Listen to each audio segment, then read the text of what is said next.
একটি শোক সংবাদ,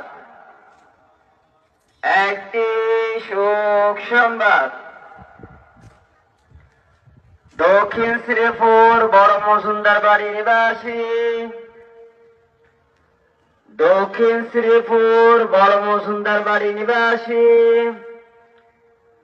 মরহুম ইস্কান্দার মজুমদার সাহেবের মেয়ে, মরহুম ইস্কান্দার মজুমদার সাহেবের মেয়ে,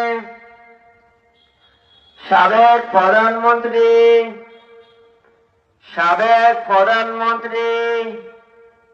বেগম খালেদা জিয়া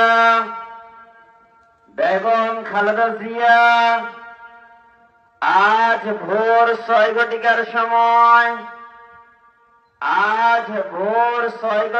সময় ইন্তেকাল ফরমাইয়াছেন। ইন্না লিল্লাহি ওয়া ইন্না ইলাইহি রাজিউন।